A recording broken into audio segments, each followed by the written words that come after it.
Hey, what's going on, everybody? Thank you very much for tuning into this episode of Gabbin with Gavin. This episode is brought to you by Town Brewery. Go to townbrewery.ca, use the promo code Gavin at checkout, save yourself 10% off any order. Thank you for tuning in.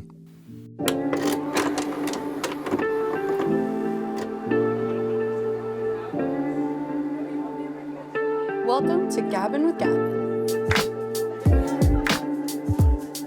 Gavin Clark is one of the co-owners of Vintage 905 and joins us. Hello, Gavin. Gavin Clark has been selling vintage clothing in downtown Whitby for over 3 years.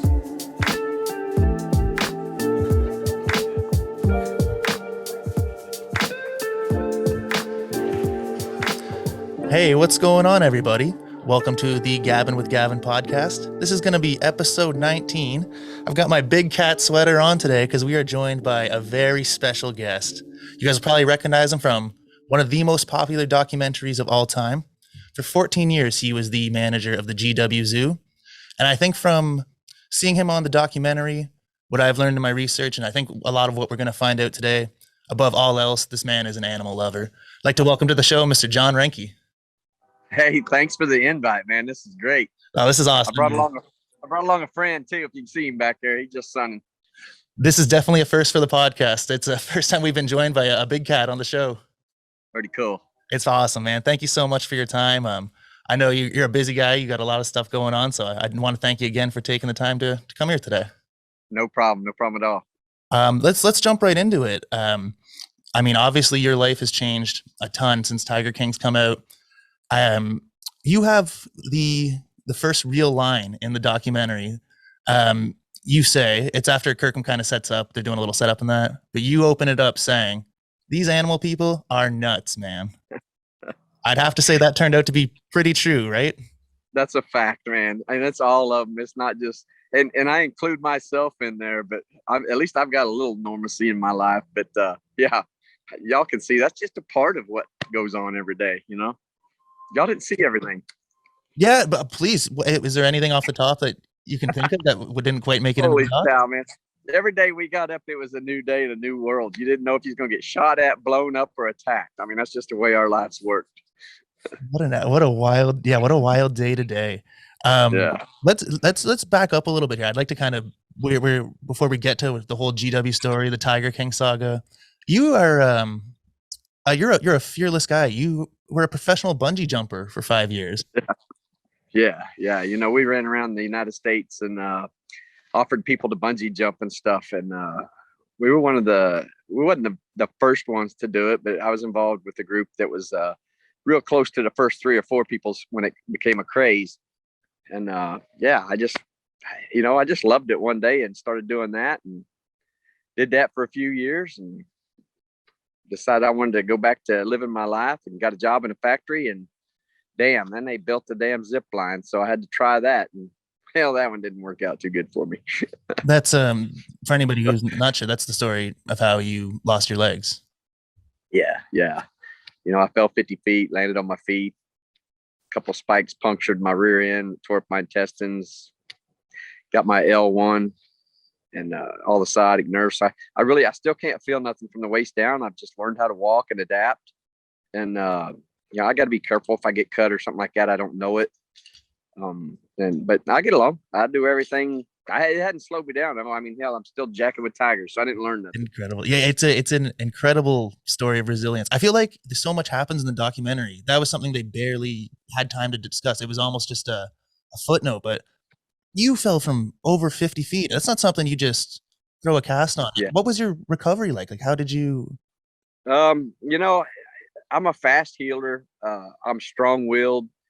I'm going to bounce back from anything that happens to me, but anything over 30 feet is lethal. So they waited a few days before they started patching me up, fixing me, because they really thought I was just going to die. So, yeah, it was pretty crazy. Lots of surgeries. I can't tell you how many surgeries. Oh my God. You know, probably 40 or 50 over the years. And, you know, I don't know. I stay positive all the time. And that's the biggest thing. They want you to just die and lay on the couch, you know, and go away. And I wasn't having it. That wheelchair sucked, man. I mean, I have much respect for anybody that's in a wheelchair the rest of their life because I got about a year and a half, 2 years of it, and I was done with that. I didn't want any more of that. But ultimately, learning how to walk and not be able to feel my feet, I had to give up my feet because I just kept a bone infection. So they ended up taking my feet off. But come to find out, that was the best thing ever happened to me. Now you can't even stop me. Incredible. Do you feel like with having such a near-death experience like that, you're almost fearless now? Is that why you can, go and hug a tiger, roll around with them? Well, let's just say, yeah, I guess you call it fearless. I'm not scared. I mean, I'll bail off in there. I've put my life in danger. I don't know how many times with big cats, and it was all about the cat. One time I shoved my hand down his throat because it was choking on a bone, and I could see it lodged in the back of his mouth. And it was either watch the cat die or stick your hand in his mouth. And, I stuck my hand in his mouth and got it out. So, Yeah, that's amazing. Because I don't think the average person's wired to do that, right? Like, that's your first thought. Your fight or flight is just to get in there and reach your arm inside of it. Yeah. It's Yeah, these guys are majestic, man. I come out here and I can just chill in the morning and just make everything in the world go away for a while. It's just truly amazing when you can just go in there and sit with one and the respect you get from them. I love it. I think your positivity and then just your genuine love for the animals is kind of what shone through in the documentary that was filled with crazy characters. And that I think that was something that really that was kind of the heartfelt moments of Tiger King. Yeah. And it's pretty crazy. They filmed that for many years at the zoo, and it just kind of turned into the Carol Baskin saga. But you leave all that footage in the hands of a producer that you don't know. I was scared to death I was going to come out looking like a moron, Yeah. But I'm pretty pleased with the way it came out. That's great. So let's say, it took you a few years, you're doing your recovery. How did you end up at GW Zoo? Am I following the timeline correctly here? You are. I had my first foot cut off because of an infection, and I had healed from that, bounced back. And so I had one real leg, and I took my family on vacation. We went to a place up the road called Arbuckle Wilderness, and it was a drive-through zoo. And I was just it cost over $100 to go to drive through it. And I was really disappointed in it. So we left there and was going to go to Oklahoma City to eat supper. And there's this big old sign when you come out of there that talks about GW. And my kids talked me into going there. So we went there, and holy cow, man. You think one or two tigers, but I know we didn't do the tour, and we seen 80 or 90 tigers up front. They're big cats, tigers and lions. But I fell in love with a grizzly bear there named Ozzy. Mm-hmm. And this thing was huge, man, just amazing. And before I left there, I just asked, is there anything that the zoo needed? Well, Joe just happened to be standing back there, and he talked to me about a water tank for the grizzly bear. So we went and bought a water tank. And then that was it. I started volunteering and donating, and I don't have a lot of money, but I had resources. And ultimately, I just went back every weekend to help that lion, a couple lions, and that grizzly bear. And I rebuilt his compound. And I don't know. I just had a passion for that grizzly bear and just kept going back. Weekends turned into weeks turned into months. And Joe, I went home one day because I had a falling out with the manager that was there. And he didn't respect what I was doing. So I went home, and then, I don't know, 10 days probably went by, and Joe called me. He says, I need your help. I said, what do you need? He says, I know you had a falling out with our manager, but he left me in the middle of the night. He took everything. He took the money, the tools, everything, just left everybody high and dry. And he didn't have anybody to run the place. So he asked if I would go in and kind of help fill out and see what I could do about running the meat route and stuff. And I said, how long do I got to do this? He said, till I find a driver for the meat truck. I said, no problem. So I went back, drove the meat truck. Nobody knew I could drive it. Did it in a quarter of the time that the other manager was doing it. And everybody thought I didn't do my job. And I had to prove to him that I did every store. And he never did get a driver. I just kept doing it. And it just became a passion, man. I just built respect for all the animals. The employees respected me. I don't know. I just kind of fell into it, I guess, as you could say. It's incredible. So it all started with Ozzy. Yeah, damn grizzly bear. Were you always an animal lover? Has that been something from childhood, or did this really spark the flame? Yeah, I always had dogs. I like dogs. I don't like house cats too much. but always had dogs. And then at the time I was married, and my sister-in-law bought a monkey from some guy before I even found the zoo. And she found out she was allergic to the dander of the monkey. So I took over her monkey for her. So I had a pet monkey.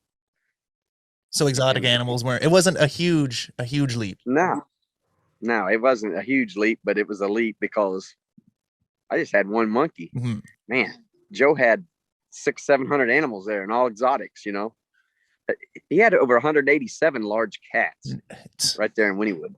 And you were in charge of taking care of them every single day. Yeah, and making sure everybody stayed safe. For anybody who, sorry, it was a job because, as y'all can see, Joe, I mean, every day he was blowing something up. Here, you can have the fucking box springs.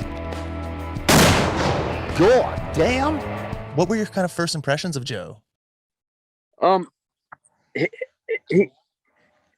He's an amazing guy. I mean, you can tell he's a showman because he had eyeliner on his eyes. He kept his fingernails painted. I never discriminate against anybody, but I was clueless. I did not know he was gay. For the first 6 months I was going there, I didn't have a clue. But I guess I was just dumb to it because he flew a rainbow flag, and I didn't know what the rainbow flag meant. I didn't know anything about that. So he brought it to my eyes, and I said, it still don't matter. He's a pretty nice guy. At that time he loved the animals and loved what he was doing, had a passion for it. That's so cool, man. That's very sweet, that you're so love struck by the animals. You're not taking in anything else, and just 100% of your focus is there. Yeah. So what would a day to day? I've heard you say in the documentary you were in there 7 days a week, 12 hours a day. I mean, I guess when you have thousands of animals, 187 big cats, it's long. What does a day to day look like for the manager, GW Zoo? You wake up and you're the first one on the park, so you got to make sure every animal's still in its cage. It's just a 12-hour day was a good day. You got to go home. I mean, a lot of them was 16, 18-hour days. And then when I'd go home, I still have to take care of babies and all that stuff. So, I got up and looked forward to doing my job and seeing all the cats, and the cats would meet me at the fence. It was amazing. I could have done with a lot less drama. I'd love to just done away with the drama, but I guess to every good side, there's a bad side, I guess. I don't know. Even before Netflix, you guys were constantly shooting footage for the Joe Exotic TV. Did it feel like there was kind of always a camera rolling? Like, what part into your 14 years did you were almost a co-host. The show you guys did was almost like an original podcast. Yeah. We started with them little flip cameras is how we did it. Each of us carried flip cameras away, and that's how that started. I was just used to cameras being on me all the time, so it was just another day in paradise for me. But there's a lot of YouTube videos out there, some stupid stuff we done, let me tell you. Some of it I didn't want to do, and he forced me, but I did it anyway. So I'll probably regret it later in life. Oh, that's hilarious. I've found some doing my research, and there's some great videos of you guys, and there's one of my favorite things I came across was Bone Digger.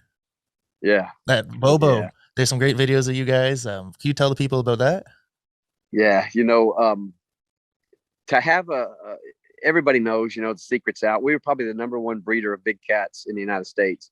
And to have a male lion is just unheard of. It just doesn't happen. Very rare occasion.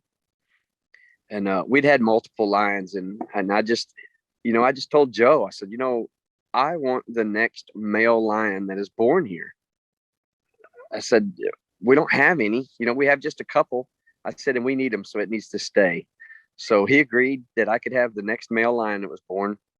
Well, I was watching the lions that were pregnant, and lo and behold, I got up one morning and she'd had cubs. So the dad was kind of an aggressive dad, so we kept our eye on them quite often. So eventually when we pulled them, they were all females. I was so disappointed. I said, oh my God, now I got to wait. So I went back the next day to make sure that the mom was okay and everything. And hell, there's another baby in there. I said, how did I miss that?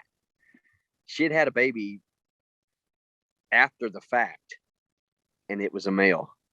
And she literally had it wrapped in her hands because she knew I wanted it.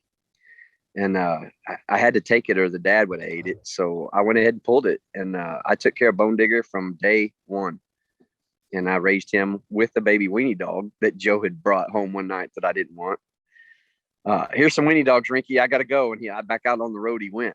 So I just raised them together and they just bonded. And their bond was strong, let me tell you.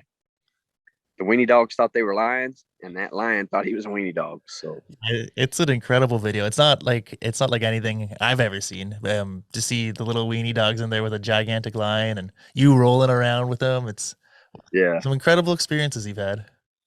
Yeah. There's a lot of good videos out there. Just look up Bone Digger Lion on YouTube, and there's a bunch of them. So we had a pretty amazing bond, and Jeff Lowe brought that to an end. So that was a tough day to leave. I'm very sorry to hear that. And Jeff Lowe, man, let's talk a little bit about that since we brought it up.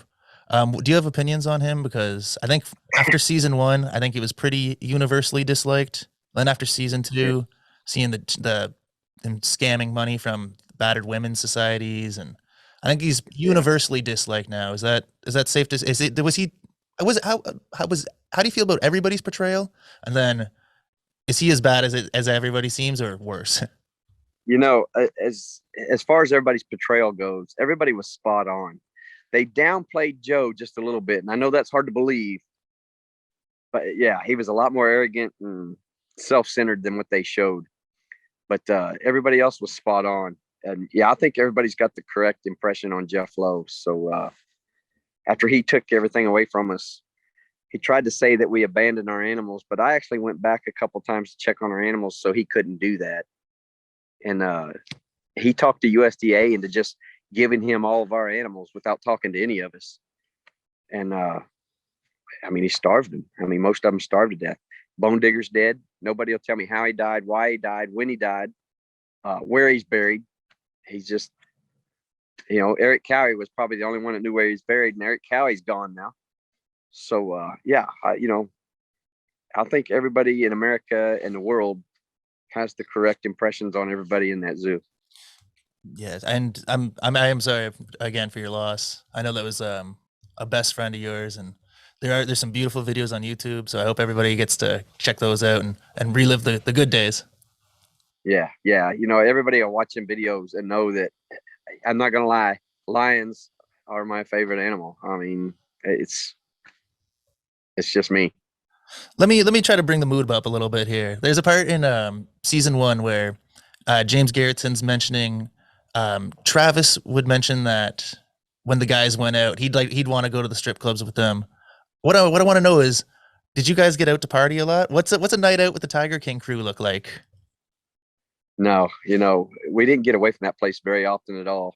If we did, we went out to eat at a local restaurant. Every now and then we would go to Oklahoma City and play on the go-karts. Oh, awesome. But as far as going out and partying and stuff like that, very, very rare. Very rare. I know that you're doing a lot of events and stuff. What sort has anything like that changed for you since Tiger King? It's hard to go to Walmart and to the grocery store anymore. I get recognized everywhere. But other than that, I still work hard every day. I work 3 jobs every day. In the wintertime, I babysit these cats. I get to go visit zoos every now and then. I get a little different respect at zoos. Some of them respect me. Some of them follow me around like I'm a criminal. But my lifestyle hasn't changed because money never changed. We didn't get paid for Netflix. So people can read Wikipedia all you want. I'm not worth $1.6 million like that thing says. And I'm not 67 years old. I'm 55.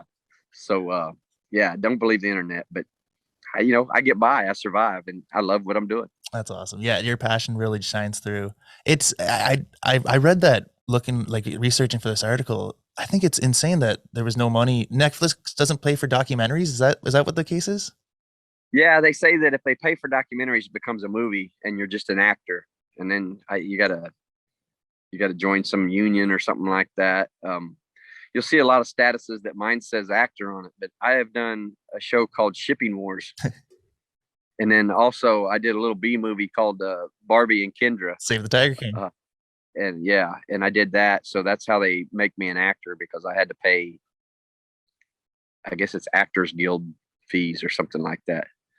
But yeah, Netflix doesn't pay for documentaries. It's just a standing bias thing that they do, I guess. Do you have any aspirations to continue acting? Would you want to be in a movie? Yeah, I mean, I'm not scared. I'll try anything once, you know. Oh yeah.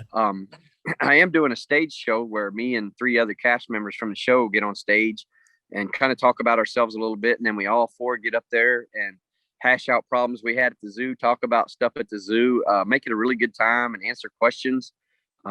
It's called Uncaged, and I'm gonna start doing a couple more in January. So we got some January, February, and March stuff set up to do.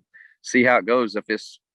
If this new virus lets us, I don't know. Yeah, fingers are crossed for you. And for everybody locally checking this out, I know you're coming through to Toronto, so everybody make sure you check out Tiger King Uncaged. And it's Mr. John Reinke. We have Saf, Josh and Barbara. And Saf's MIA right now, so we're trying to actually talk Tim Stark into coming with us if he can stop dropping that F-bomb every other word. That's the problem we're having. That's me. You know, I can talk however the fuck I want. Okay. You know, courtroom now, I can talk to them however the hell I want. It's English language. What a cast of characters. How did you feel? Yeah. How did you feel watching season 2, seeing Tim Stark? You know, I kind of knew all that stuff was going on, and I kind of know Tim Stark, but you know, me and Tim Stark have never met face to face in person. It's always been on the phone. So I look forward to meeting up with him. I hope that happens. The other one, they're trying to get James Garretson on there, but if they get James on there, they might as well just bring the cops, because me and him are going to go at it, because I don't care what he says. He sold me a stolen Hummer. That's okay. Let's touch on that. Yeah, it's just them guys, between him and Jeff Lowe, they were always into shady stuff, always. Mm-hmm. And he come by the zoo. Joe had taken a couple of his bears, and he doesn't have animals because he's not allowed to anymore. But he got into some shady stuff, and he told me, he knew I was looking for a Hummer. I wanted a Hummer real bad. And he told me he could get me one. And I said, I need cheap payments. And I said, but I need a Hummer. I said, I don't want something that they're going to come and take away from me. I promise you. This is a good deal. So I bought a Hummer from him. Yeah, well, I drove it for about 5 or 6 months, and I got a buddy that's a cop, and I said, you have to run this bin because I can't get tags or nothing. And, you know, it took 3 months to find out, but it finally came back stolen out of Plano, Texas on identity theft. So I had to give it up. So I lost my down payment. I lost the truck that I traded for it. You know, I lost everything out of that deal. So he can say what he wants. I still have a case number. That's very interesting, because at the end of season 1, there's a part where you mention in regards to Jeff and James that you said that you've been talking to some people, and this is far from over. At this point in time, is that still what you believe? There's still more to come on them? Oh yeah, there's definitely more to come. Especially now they're all saying, hey, I lied up on stand. Yes. If they would have put Reinke on the stand, I would have just said, hey, these guys are lying. I mean, Joe would never have went this far without somebody cattle prodding his ass. So, you know, and now it's all coming out. I mean, they had to struggle to get him to say anything wrong or to do anything wrong. And I knew he didn't pay to have Alan go kill. Who's going to kill somebody for $3,000? Mm-hmm. Really? I mean, I could spend that at Walmart today just on stuff I need, let alone go kill somebody for it. I don't know too much about hitmen, but I don't think that's the going rate.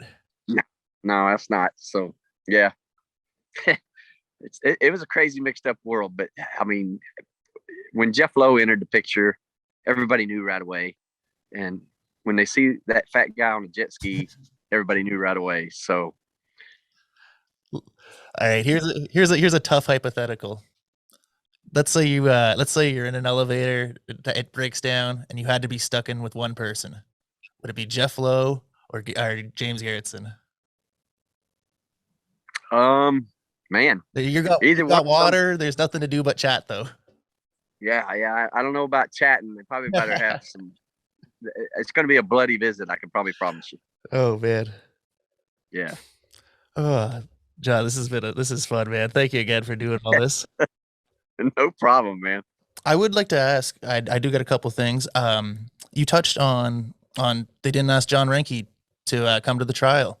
We've been chatting this whole time, talking about your day to day. You've spent 14 years beside Joe. Yeah. Why do you think? I mean, that goes a little bit beyond a conspiracy. Why do you think they wouldn't have you there to testify? Somebody with They didn't want the truth, man. They did not want the truth. They knew I'd been there every day. They knew I knew the inner workings. They knew not to put me on the stand. They had me. Joe's defense never even.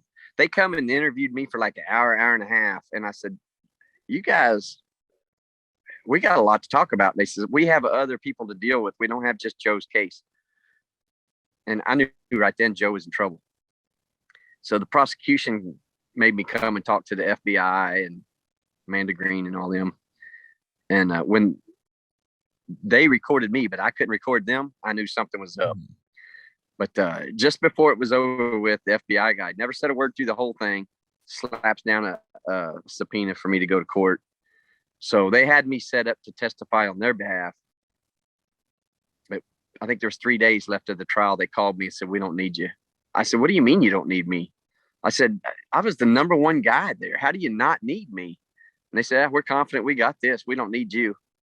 I said, "Does this mean I can come see the trial now? I can watch from here on out?" She said, "Yep, you're more than welcome to come."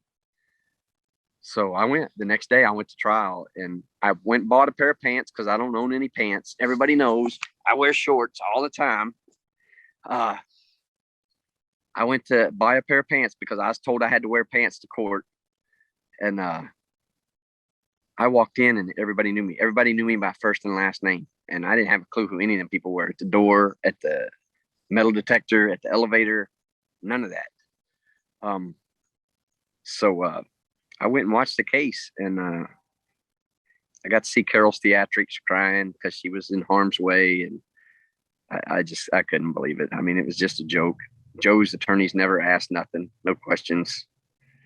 I had FBI agents beside me all the time.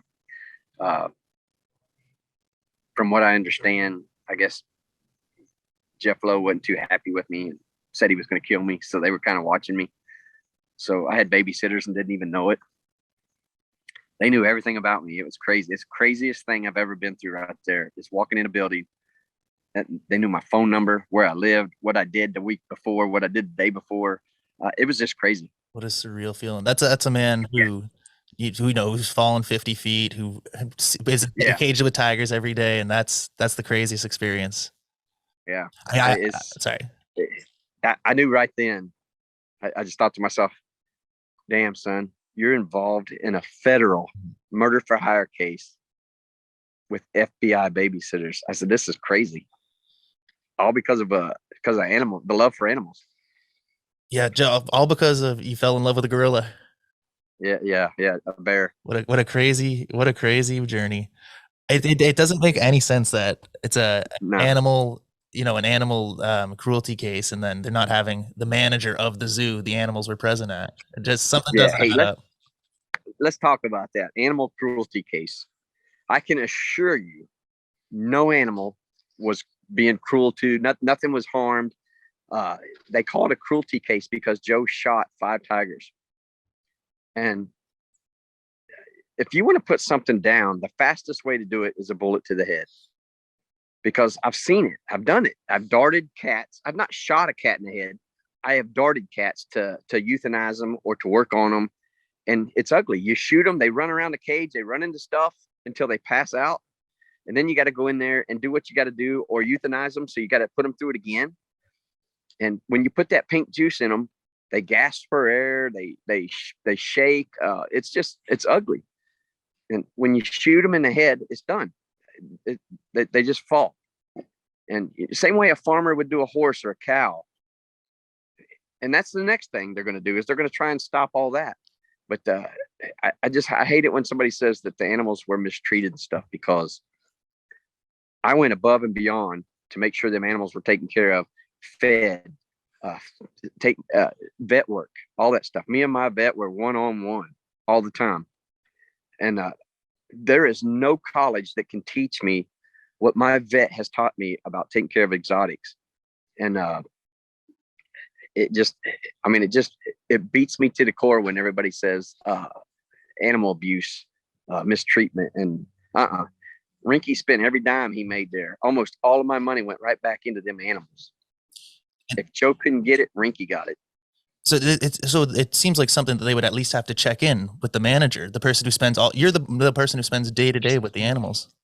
You would think, but you would have thought. Have you been in contact with Joe? I have actually talked to Joe one time.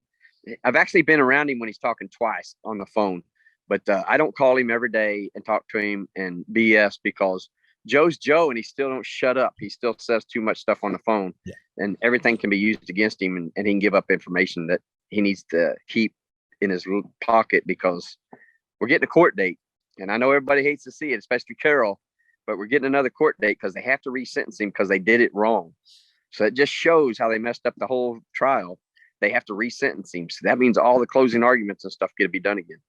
That'll be very interesting to keep an eye on. It's coming soon. Awesome, man. You mentioned you were talking about Carol a little bit there. What are you talking about a little bit about her theatrics in court? What do you think about her theatrics throughout the show? And did Carol Baskin kill her husband, in your opinion? You know, in my opinion, she got guilt written all over her face. Now they come up with some story that he's alive. Where's he at? Where's the picture? And then, is it insurance fraud? Are you still married? Are you married to two guys? I mean, hey, a lot of questions, but nobody's seen a picture of him. So they're just trying to cover their tracks. I promise you. Shady. That lady sued me. She sued me in federal court. Yeah. For what? Yeah. Because I was at the zoo. Just to spend my money and cost me another leg. Yeah. I had to do it all myself because every attorney I talked to wanted 25 grand down. And I ain't got that kind of money. No. There's no way. It is sad when you think about all the money spent on legal fees, all the money, that was put into Joe's government or governor campaigns. All that money, I'm sure you would have liked to have seen gone to the animals, of course. Yeah. Yeah. It may look like I'm having a good time in that studio when I did shows, but after the old studio burnt down and he built a new one, I didn't do shows anymore because I was just furious because hundreds of thousands of dollars to build that equipment up and stuff. And man, I could have done so much. We could have bought more land, made bigger cages. I tried to get him to stop. I tried to get him to shut up, but Joe was Joe, and this is what happened. So, yeah, I mean, I didn't have full control, so I couldn't stop him all the way. Did you happen to see Carol on Dancing with the Stars? Yeah. I made it a point to watch that. And she got $6-figure check for that. And I would have got up there and shook my wiener for that kind of money. But yeah, you can see me and Saf on TMZ giving a high five when she got kicked off the show because I was so glad that was over. Oh, that was all just to push her Big Cat Safety Act agenda. And those producers out there went right for it. I love that's a great review. That was that. And Dancing with the Stars, you heard it here. John Reinke is available for the next season. I might not shake my wiener very good, but I can get out there and do something. I promise. Just write the check. I can use it. I'd have to say, I think the thing that kind of stands out to me with Carol is whether, whatever your opinion is on her, I think she, like you mentioned, got a 6-figure check from that. She makes a ton of money from Cameo now. She had a ton of money to begin with, and they don't pay the employees that work there. No. She was recently, she recently did a Reddit and Ask Me Anything, like where people ask them questions. And somebody asked her about that, and she kind of said, like, well, it's the industry standard, but you have you have all this money. Why not help your employees? Yeah. It's pretty crazy how she works her life, but I don't know. That's probably why she's got so much money. She's missing a couple husbands with multi-million-dollar insurance policies, and Howard's probably next. So,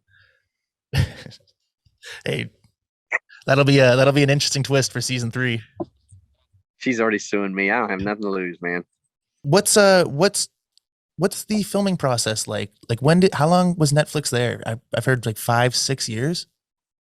Yeah, they started out probably 5 or 6 years. They started out doing it was going to be a documentary about Joe, gay, gun toting in Oklahoma with 2 husbands running the zoo, and that's what it was going to be about. Until Eric Good, I guess he just started. He's a turtle fan. He loves turtles, and he was looking for the black market of turtles, I guess, and come across that band that's featured with the leopard in it, the snow leopard. Wow. And I really think they blew that up more. It wasn't, anyways. That's how it all started in it, and made a twist from there. And you find out now that I'm pretty sure all of the Hollywood people are all animal rights people, and want to put an end to all animals in the United States, and that's going to be their agenda. Yeah, I don't know about that. That's too bad to see, because I mean, clearly you're an animal lover, and I don't think anybody could argue that you've got best intentions for animals at heart. Yeah, I mean, look at this guy. You can't just turn him loose in the wild. He has no idea. I mean, he doesn't know how to go hunt and kill and eat, and he doesn't know how to do none of that. He's never been in the wild. He'll never be in the wild. He's going to live out his life right here, and I'm going to feed him every day. So, give him the best. Yep. Yeah. Do you think, like, since the cameras were always on, before Netflix was there, you were getting so used to it? Did you think the show was going to be a hit, or did it just seem like day-to-day activity to you? Yeah, no idea. Had no clue it was going to be that big. Yeah, it was just, you get up in the morning, there's cameras on you. I mean, you do your day and there's cameras on you. It's just, they have so much footage over the years. I mean, they can make this documentary go on forever. But yeah, we woke up one day and we had a pandemic. It's like, crap, what are we going to do? Well, let's turn on Netflix. Who would have thought? I had to buy Netflix. I didn't have Netflix. They don't. I know you can't get paid, but they couldn't even throw in a year subscription or something for you. No, I know you would think, huh? But no. So I watched it. I watched it on my cell phone. I live in a camper. I got divorced here a couple of years ago, and I live in a camper in my shop because I can't afford to buy a house. And I watched the first season 7 hours on my iPhone. Yeah. So it actually cost you $9.99 to do the show. Yeah. Yeah. Oh, damn. So I think the number I saw was like 33 million times it was streamed the first week. What was that week like for you? Was your phone ringing off the hook? Were old friends contacting you? Did it seem real that everybody was sending me, Netflix has the top 10 of the week or whatever, and everybody was watching it go to number 1 all like in 2 days. And everybody kept sending me this. You seen this? You seen this? I said, yeah, I see it every day, 20 times. I mean, everybody sends it to me. But yeah, who would have thought worldwide? Yeah, like with the pandemic and everything, it was the perfect storm. Everybody's at home, and I know I watched it with my family, and like, you say the perfect storm. It was perfect for Netflix. Yes, but those of us that wanted to try and make something off of it after the fact, it just, Uncaged got canceled so many times because the lockdowns. So we're gonna try it again. So keep an eye out for Uncaged. Absolutely. We'll put a little thing in our bio here for the video. Yeah, definitely. I'm gonna come when you're in Toronto. I want to check out the show for sure. That would be good, because I've not been out of the country. I've been to Mexico one time, and I think I've been to Canada when I was a little kid. But since all this stuff's going on and stuff, I've not traveled abroad. So and I say abroad because Uncaged is actually supposed to go to the UK at the end of April. So maybe. That's incredible. It'd be the only chance in my lifetime I get to go over there and check out their world. So that would be cool. Fingers crossed, man. Yeah, because you deserve it for all the. You deserve to kind of get something out of this success and the new fame that's come your way. What about? I know you're an avid racer. Yeah. What did like? So 1 week you're at the track, everything's normal. The next week, millions and millions of people have seen you. What do your like day-to-day buddies think about everything? Just Reinke to them? I think they're all more excited just because they know me and they race with me. And when Tiger King comes up, hey, I know that guy. I know one of them guys. But Yeah, I get a lot of FaceTimes and stuff like this. Hey, this guy don't believe that I know you, but to the most part, everybody treats me the same. Yeah, it's so cool. But I do love racing. I promise. Oh yeah. I don't know a ton about racing, but tell me a little bit about that. I've raced for years. I used to race asphalt, and then our asphalt track closed down here locally. So I wanted to try dirt. And once we tried dirt, I fell in love with it, man. I love it. And in the show, I'm sitting on my mini stock, and I actually drive it. And I'm wearing an Eldora shirt, and Tony Stewart recognizes the Eldora shirt right away because Tony Stewart owns Eldora. And great guy, man. He sent me so much stuff, hats, Oh, yeah. shirts, face mask, all kinds of stuff, man. And then when word got out on Twitter that he was doing that, I started getting some from the NASCAR guys. And I mean, the racing community is so close and tight. They all just fell into sync there and started taking care of me. So I'll never have to buy a t-shirt again. That's for sure. That's awesome, man. Well, there you go. There's the big success to come out of your story. Yeah, I love it. Racing's great, and it'll always be in my blood probably till I die. So, yeah. That's so cool, man. Well, let me ask you: are you guys doing any filming now? Is there any plans? Like, are you doing any more interviews for a new season? I haven't. The producer reached out to me the other day just to check in. So I don't know if he's just keeping me on hook or what, but Carol's trying to stop the new season from putting any more episodes out, but she's saying she signed the same contract I did. She's screwed because until this thing's over, we're bound to them. So she can keep spending her money, I guess, and trying. Any predictions for how everything unfolds? When do you think we'll see Joe Freed? What do you think happens with Carole? Who's going down? Who's getting out? What's the next for this crazy and fun saga? There's James Garrison and Jeff Lowe got immunity in this case.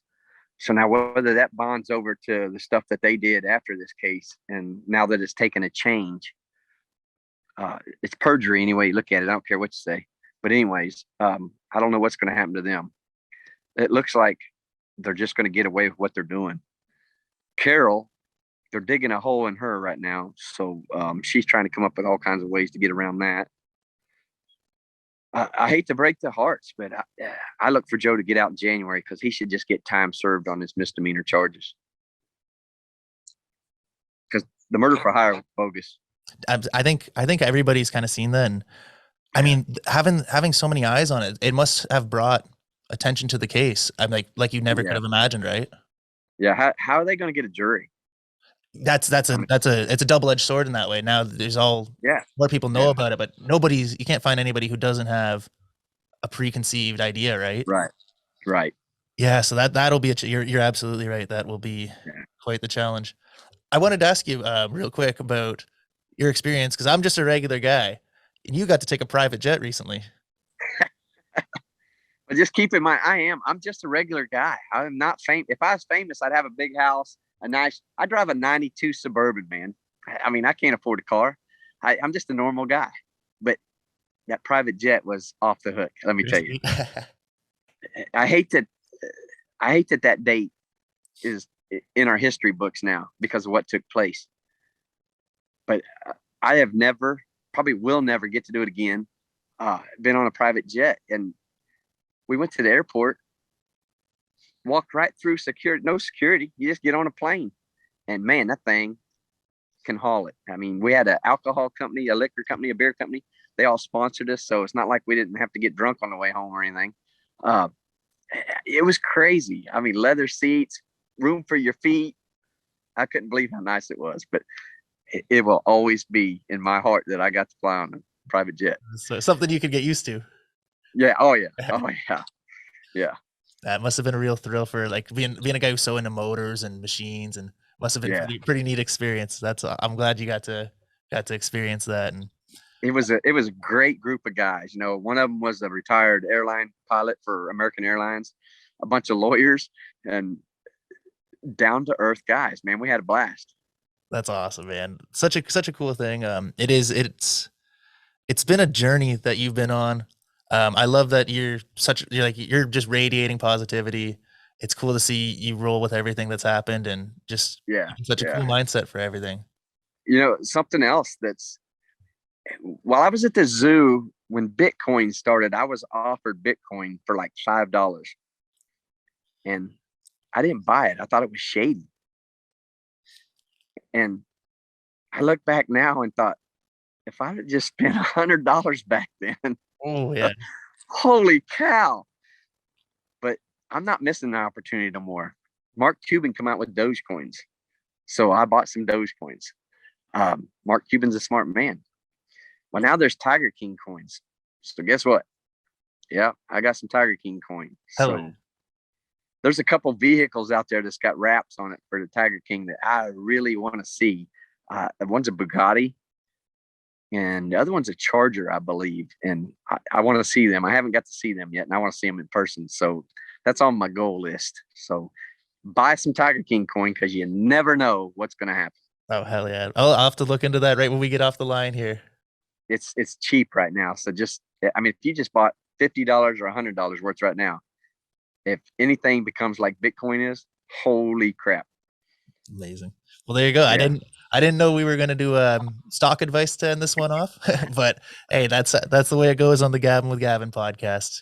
Hey, I have kicked myself so many times for not getting in on Bitcoin because I thought it was shady. Yeah. What are they now? $64,000 each, I think. I wouldn't be living in a camper. Oh, John. Let me ask you real quick. What's next for you? You've got Tiger King Uncaged. You know, I love going to car shows, and I'm really going to gear real hard to go and do some outside racing this year. I want to go to Iowa. I want to go to a couple other big places. I'd like to see Bristol in the dirt. I think I'm going to concentrate on racing because you can't count on becoming famous because that's not going to happen. So I'm just going to do what I do, work hard every day, and just keep going. Awesome, man. Is there anywhere people can check you out, like to see info on your racing or? Yeah, I mean, you know, I post a lot on my Facebook. I got Facebook, Instagram, Twitter, Snapchat, and I do cameos. I don't do too many of them because nobody wants the good guy. They always want the bad guys. So I think Carol's one of the top 5 money makers in Cameo right now. Crazy. Just because they want to hear her say happy birthday or hi, I guess. I don't know. Hi, all you cool cats and kittens. I don't know. We need to get you a catchphrase. It's crazy. Yeah, I don't know. I'll just stick to being me. And then that's the best that we can do. I love that. Thanks a lot, John. This has been so much fun, man. I really appreciate your time. You've got an incredible story. And I really appreciate you doing the podcast today. Hey, no problem, man. Anytime. Maybe we'll get you back on after season 3. Yeah. Yeah. You know, I think I don't even care if I'm not allowed to say it now. I think a couple more episodes are coming out for season 2 in December or January, something like that. Awesome. Well, there's an exclusive for the pod. Yeah. Thank you very much. We'll put all the info for Tiger King Uncaged, your Cameo, your Facebook, your Instagram. We'll make sure that put all that on screen in the description. And thank you very much for being with us today, man. This has been so much fun. No problem. Really Man, thanks for inviting me. Absolutely. You take care.